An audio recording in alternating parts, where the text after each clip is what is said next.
त्र्यम्बकाय त्रिपुरान्धकाय त्रिकाग्निकालाय कालाग्निरुद्राय नीलकण्ठाय मृत्युञ्जयाय सर्वेश्वराय सदाशिवाय श्रीमन्महादेवाय नमः।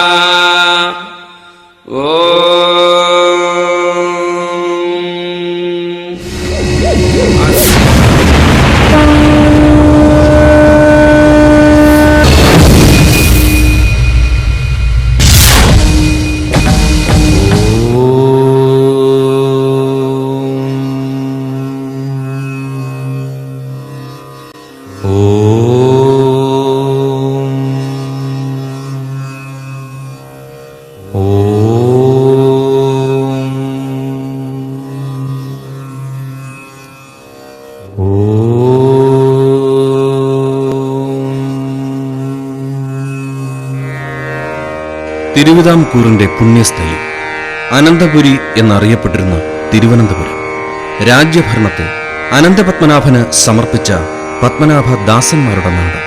ചരിത്രമുറങ്ങുന്ന ഈ നാട് ഇന്ന് ലോക ജനതയ്ക്ക് മാതൃകയാണ്. അനന്തശായിയായ പത്മനാഭൻ പള്ളികൊള്ളുന്ന ഈ അനന്തപുരിയിൽ നിന്ന് ഏകദേശം 20 കിലോമീറ്റർ സഞ്ചരിക്കുമ്പോൾ വീരമാർത്താണ്ഡവർമ്മയ്ക്ക് അമ്മച്ചിപ്ലാവിനുള്ളിൽ ഒളിതാവളം ഒരുക്കിക്കൊടുത്ത ഉണ്ണിക്കണ്ണന്റെ ദേശം. നെയ്യാറിന്റെ തീരത്തെ നെയ്യാറ്റിൻകര. ഇവിടെ നിന്നും 6 കിലോമീറ്റർ കിഴക്കുമാറി സഞ്ചരിച്ചാൽ സഹ്യപർവ്വത നിരകളുടെ താഴ്വാരങ്ങളും തിരമാലകൾ അലയടിക്കുന്ന സമുദ്രനിരപ്പുകളും ഒറ്റനോട്ടത്തിൽ കാണാൻ സാധിക്കുന്ന പുണ്യനദി നെയ്യാറിന്റെ തീരത്തെ ഒരു കൊച്ചു ഗ്രാമത്തിലെത്താം. ചെങ്കൽ. ഇവിടെയാണ് ചരിത്രമുറങ്ങുന്ന പ്രസിദ്ധമായ ചെങ്കൽ ശിവശക്തി ക്ഷേത്രം. ത്രിമൂർത്തികളിൽ സംഹാരരൂപനായ ശ്രീപരമേശ്വരൻ സ്വയംഭൂവായി അവതരിച്ച ഈ ദേവസ്ഥാനം ഇന്ന് വിദേശികൾക്ക് വരെ അഭയസ്ഥാനമായതിനു പിന്നിൽ ഒരു ചരിത്ര സത്യമുണ്ട്. ഏകദേശം 5000 വർഷങ്ങൾക്ക് മുൻപ് ബ്രാഹ്മണർ താമസിച്ചിരുന്ന ഒരു ഗ്രാമമായിരുന്നുവത്രേ ചെങ്കൽ. ഈ ഗ്രാമത്തിൽ ഒരു മഹാക്ഷേത്രവും അതുമായി ബന്ധപ്പെട്ട് പൂജാതി കർമ്മങ്ങൾ നടത്തി വന്നിരുന്ന ഒരു ത്രികാലജ്ഞാനിയായ യോഗീശ്വരനും ഉണ്ടായിരുന്നു. ക്ഷേത്രവും ഭക്തജനങ്ങളും യോഗീശ്വരനുമൊക്കെ പ്രകൃതിക്ഷോഭത്തിൽപ്പെട്ട് നശിച്ചുവെന്നും ഭക്തജനങ്ങൾക്ക് ആശ്രയവും അത്താണിയുമായിരുന്ന യോഗീശ്വരൻ തന്റെ ശിഷ്ടജന്മം പൂർത്തിയാക്കാനായി ജനനം കൊണ്ടതാണ് സദ്ഗുരു കൃഷ്ണൻകുട്ടി സ്വാമികളെന്നും ദേവപ്രശ്ന വിധിയിൽ തെളിഞ്ഞു.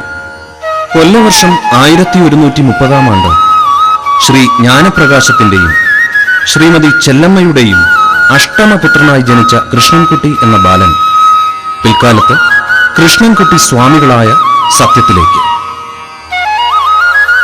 ഇന്ന് മഹാക്ഷേത്രം സ്ഥിതി ചെയ്യുന്ന ദേവഭൂമിയിലായിരുന്നു സ്വാമിജിയുടെ ജനനഗൃഹം. സ്വാമിജി ജനിച്ചപ്പോൾ തന്നെ ജടാധാരിയായിരുന്നുവത്രേ. സ്വാമിജിയുടെ ജനനത്തിൽ തന്നെ വീടിന്റെ കന്നിമൂലയിൽ ഒരു പുറ്റും പ്രത്യക്ഷമായി. സ്വാമിജിയുടെയും ഈ പുറ്റിന്റെയും വളർച്ച ഒരുപോലെ ആയിരുന്നുവത്രേ. ക്രമേണ കൃഷ്ണൻകുട്ടി എന്ന ബാലൻ ഈ പുറ്റിനരികിൽ ഇരിക്കുവാനും പുഷ്പങ്ങൾ സമർപ്പിക്കുവാനും തുടങ്ങി. അങ്ങനെ നിത്യവൃത്തിക്കായി അമ്മ കണ്ടെത്തുന്ന വകയിൽ നിന്നും മകൻ ആവശ്യപ്പെടുന്ന പൂജാദ്രവ്യങ്ങൾ കണ്ടെത്തി കൊടുക്കുമായിരുന്നു. 9ാം വയസ്സിൽ പഠനകാര്യങ്ങളിൽ നിന്നും വ്യതിചലിച്ച് സ്വാമികൾ പൂജാതി കർമ്മങ്ങളിലും ധ്യാനത്തിലും അതീവ ശ്രദ്ധാലുവായി. ഈ കാലഘട്ടത്തിൽ ഭഗവാൻ സർപ്പരൂപേണ പ്രത്യക്ഷപ്പെട്ടുവെന്ന് ദൃക്സാക്ഷികൾ പറയുന്നു. ആരുടെ ഉള്ളിൽ യഥാർത്ഥ ഭക്തി ഉദിക്കുന്നുവോ അയാൾക്ക് ബ്രഹ്മജ്ഞാനം കൈവരികയും ഭഗവാൻ അവന്റെ മുന്നിൽ അവതരിക്കുകയും ചെയ്യും. ഇതിന് ഏറ്റവും സമഗ്രമായ തെളിവാണ് കൃഷ്ണൻകുട്ടി സ്വാമികൾ. 1985-86 കാലയളവിലാണ് പുതുതായി ക്ഷേത്രസമുച്ചയം പണിതീർത്തത്. സ്വയംഭൂവായ ശ്രീ പാർവതി പരമേശ്വരനോടൊപ്പം ശ്രീ മഹാഗണപതി, ശ്രീ മുരുകൻ, നാഗരാജാവ് എന്നീ ദേവന്മാരെ പ്രതിഷ്ഠിച്ച് കേരളത്തിലെന്നല്ല ലോകമാകെ അറിയപ്പെടുന്ന തരത്തിലേക്ക് ശിവശക്തി ക്ഷേത്രം മാറ്റിയെടുത്തത്. പൂജാതി കർമ്മങ്ങൾ ഉൾപ്പെടെയുള്ള ക്ഷേത്ര ആചാര ചടങ്ങുകൾ ഏറെ കൃത്യനിഷ്ഠയോടെ ഈ മഹാക്ഷേത്രത്തിൽ നടത്തപ്പെടുന്നു. സനാതന ധർമ്മബോധം മാനവരാശിയിൽ നഷ്ടപ്പെടുന്നതിന് കാരണം ബഹുമാനം, ഗുരുഭക്തി, സ്നേഹം ഇവ ഇല്ലാത്തതിനാലാണെന്ന് മനസ്സിലാക്കിയ സ്വാമിജി ഞായറാഴ്ച തോറും കുട്ടികൾക്കു വേണ്ടി രാവിലെ 7:30 മുതൽ സദാചാര ക്ലാസ് നടത്തിവരുന്നു. 1000-ലധികം ബാലികാ ബാലന്മാർ ഒരുമിക്കുന്ന ഈ പഠന ക്ലാസുകൾ വേദപുരാണ പണ്ഡിതന്മാരാണ് കൈകാര്യം ചെയ്യുന്നത്. ആധുനിക ലോകത്തിൽ മാനവരാശിയിലുണ്ടാകുന്ന അക്രമവാസനകൾക്കും അരാജകത്വത്തിനും കാരണം ഭക്തി, ബഹുമാനം, സ്നേഹം ഇവ നഷ്ടപ്പെട്ടതിനാലാണെന്ന്. അതുകൊണ്ട് വരും തലമുറയെ ക്ഷേത്ര ആചാരങ്ങൾ പഠിപ്പിക്കുവാനും മാതാപിതാ ഗുരുഭക്തി എന്നിവ വളർത്തിയെടുക്കുവാനും ഈ സദാചാര പഠന ക്ലാസ് പ്രയോജനപ്രദമാകുന്നുവെന്നും മുൻകൂട്ടി കണ്ടുകൊണ്ടാണ് ഈ മഹായജ്ഞത്തിന് ആചാര്യൻ തുടക്കം കുറിച്ചത്. ഇന്ന് ജാതി മതഭേദമന്യേ കുട്ടികളും മുതിർന്നവരും ഈ ക്ലാസ്സിനായി എത്തുകയും ചെങ്കൽ ഗ്രാമം ത്രിസന്ധിയിൽ നാമമന്ത്രങ്ങളാൽ മുഖരിതമാവുകയും ചെയ്യുന്നു എന്നതാണ് ഏറ്റവും വലിയ വർത്തമാന യാഥാർത്ഥ്യം.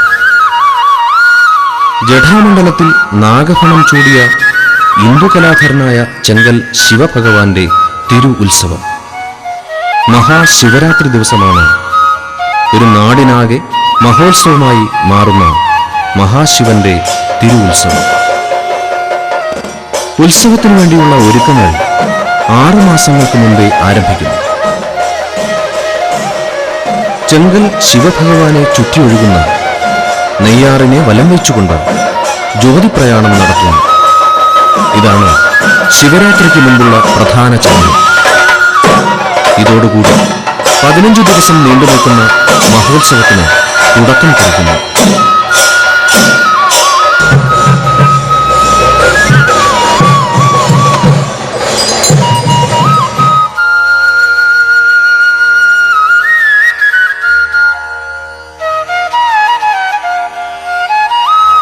ശിവരാത്രി ദിവസത്തലേന്ന് ക്ഷേത്രത്തിൽ നിന്നും ത്രിലോകനാഥനായ ശ്രീപാർവതി തനയനെയും വഹിച്ചുകൊണ്ടുള്ള ആറാട്ടുഘോഷയാത്രയാണ് ഏറെ വിശേഷം.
അഗസ്ത്യമുനിയുടെ പാതാരവിന്ദങ്ങളെ തഴുകി ഉണർത്തി മലനിരകളിലൂടെ ഒഴുകിയെത്തുന്ന പുണ്യതീർത്ഥമായ നെയ്യാറിലാണ് ചെങ്കലിൽ സ്വയംഭൂവായി അവതരിച്ച പാർവതീ സമേതനായ കൈലാസനാഥന് തിരുവാറാട്ട്.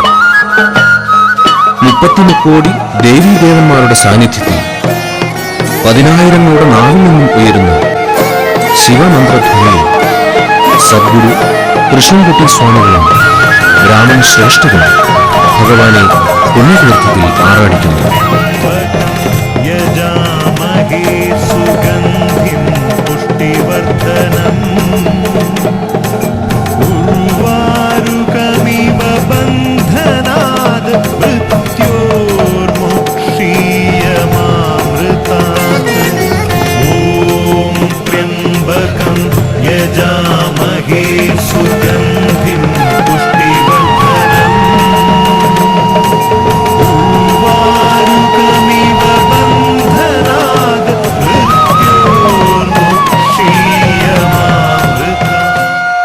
വെള്ളാട്ട് കഴിഞ്ഞ് 30-ലേറെ ഗജവീരന്മാരും 10,000-കണക്കിന് ഭക്തജനങ്ങളും ക്ഷേത്ര കലാരൂപങ്ങളും വാദ്യമേളങ്ങളോടുകൂടി ക്ഷേത്രത്തിലേക്ക് വരുന്ന വർണ്ണാഭമായ ഘോഷയാത്ര കാണാൻ ഭാരതീയർ മാത്രമല്ല 100 കണക്കിന് വിദേശികളും എത്തുന്നു.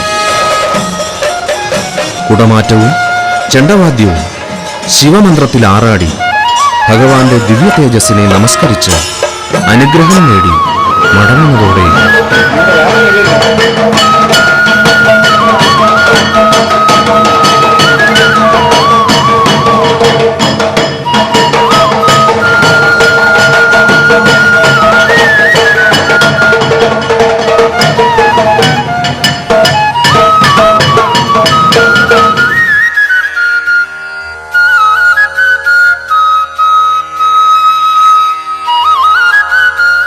സാധുജനങ്ങളെ പരിപാലിക്കുന്നതിനു വേണ്ടി സ്വാമിജി ചെയ്യുന്ന ചില പ്രവർത്തനങ്ങൾ നാടിനു തന്നെ മാതൃകയാകുന്നു. ഓണത്തിന് ഓണക്കിറ്റ്, കുട്ടികൾക്ക് യൂണിഫോം എന്നിങ്ങനെ പഠനോപകരണങ്ങൾ, വിഷുക്കൈനീട്ടം, വിവാഹത്തിനു വേണ്ട ധനസഹായം, ചികിത്സാ സഹായം മുതലായ നിരവധി പ്രവർത്തനങ്ങൾ സ്വാമിജിയുടെ മേൽനോട്ടത്തിൽ നടക്കുമ്പോൾ പൊതുപ്രവർത്തകരും ഉന്നത അധികാരികളും ഒരു മടിയും കൂടാതെ സ്വാമിജിയെ കാണാനും അനുഗ്രഹം വാങ്ങാനും എത്തുന്നു എന്നതാണ് മറ്റൊരു കാഴ്ച. ഇദം നമമ എന്ന ഉപനിഷത്ത് വ്യക്തമാകുന്നു ഇവിടെ. അതായത് ഇതൊന്നും എന്റേതല്ല എന്ന തോന്നൽ ഉണ്ടായാൽ തന്നെ താൻ ഋഷിയായി. ശരിക്കും ഋഷി തന്നെയാണ് സ്വാമിജി. ഭാരതത്തിലെ ഋഷീശ്വരന്മാർ ലോകനന്മയ്ക്കായി ജപതപ ഹോമതർപ്പണങ്ങൾ ഉപദേശിച്ചു നൽകിയതിൽ പ്രധാനമത്രേ മഹാഗണപതി ഹോമം. 30 മുക്കോടി ദേവസങ്കല്പത്തിൽ പ്രഥമനും ശിവപാർവതി പുത്രനുമായ ശ്രീ വിഘ്നേശ്വരനെ പ്രദാനം ചെയ്യുന്ന ദിവസം വിനായക ചതുർത്ഥി. കഴിഞ്ഞ 4 വർഷമായി വിനായക ചതുർത്ഥി ദിനത്തിൽ 10,008 കൊട്ടത്തേങ്ങയുടെ അഷ്ടദ്രവ്യ മഹാഗണപതി ഹോമം സ്വാമിജിയുടെ മുഖ്യ കാർമ്മികത്വത്തിൽ ഇവിടെ നടന്നുവരുന്നു. അർപ്പണബോധത്തോടും ആത്മാർത്ഥമായ ഭക്തിയോടും കൂടിയ ഒരു കൂട്ടം ചെറുപ്പക്കാരുടെ കഠിന പ്രയത്നം ഈ മഹാഗണപതി ഹോമത്തിന്റെ പൂർണ്ണ വിജയത്തിന് കാരണമാകുന്നു. 1 മാസം മുൻപേ ആരംഭിക്കുന്ന പ്രവർത്തനങ്ങൾ യജ്ഞശാല ഒരുക്കുന്നതിൽ ആരംഭിച്ച് നാളികേരം അരിഞ്ഞ് അഷ്ടദ്രവ്യ കൂട്ടാക്കി മാറ്റി മഹാഗണപതി ഹോമം സമാപിക്കുന്നതുവരെയുള്ള അർപ്പണബോധത്തോടെയുള്ള പ്രവർത്തനം ഭഗവാന്റെ മുന്നിൽ സമർപ്പിക്കുന്ന സ്വാമിജിയുടെ ശിഷ്യഗണങ്ങൾ വരും തലമുറയ്ക്ക് ഇത് അക്ഷരാർത്ഥത്തിൽ മാതൃക തന്നെയാണ്.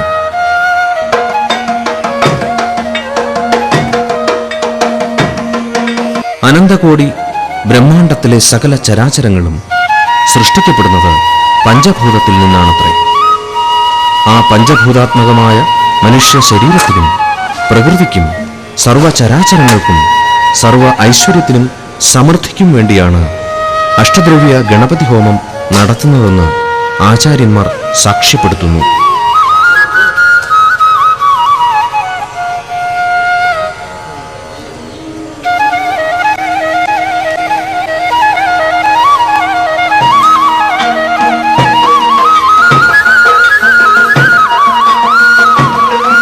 പ്രപഞ്ചത്തിലെ സകല ദ്രവ്യങ്ങളുടെയും അമൃത് എന്ന് വിശേഷിപ്പിക്കുന്ന അഷ്ടദ്രവ്യങ്ങൾ ഹോമാഗ്നിയിൽ ദഹിപ്പിക്കുമ്പോൾ വിഘ്നങ്ങൾ അകറ്റുന്ന വിനായക ഭഗവാൻ പ്രസാദിക്കപ്പെടുമെന്ന് വ്യക്തം.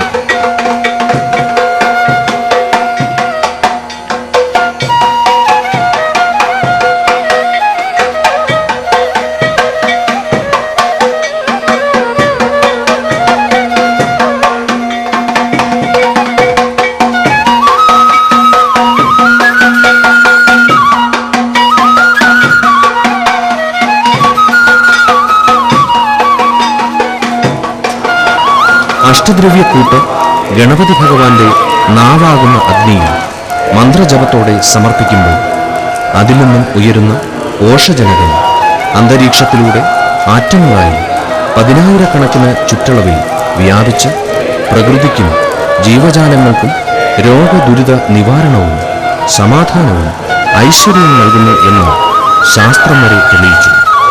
അതിനെ നാനോ ടെക്നോളജി എന്ന് ശാസ്ത്രം നാമകരണം ചെയ്തു.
ഗണപതി ഹോമം കഴിഞ്ഞ് ജഗദ്ഗുരു കൃഷ്ണൻകുട്ടി സ്വാമികളുടെ നേതൃത്വത്തിൽ ഗജവീരന് ഊട്ട് നടത്തി മഹാഗണപതി ഹോമം പര്യവസാനിക്കുന്നു.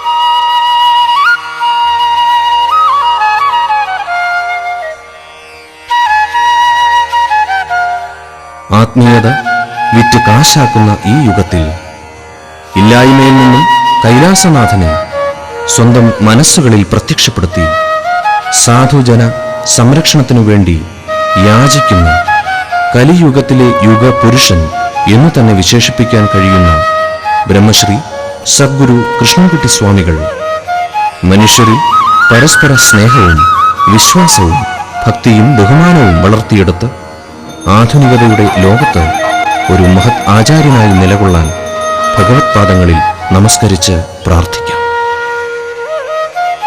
പ്രപഞ്ച സൃഷ്ടിയുടെ പ്രണവമന്ത്രമായ ഓങ്കാരവും കാലാതീതനും ദേവാദിദേവനുമായ സാക്ഷാൽ പരമ്പൊരുളുമായ പരമശിവനും നന്മയുടെ ഈ സാത്വികാചാര്യന് ഇനിയും തന്റെ നിയോഗം പൂർത്തിയാക്കാൻ കൃപ ചൊരിയും എന്ന് ഒരേ മനസ്സോടെ നമുക്ക് പ്രാർത്ഥിക്കാം.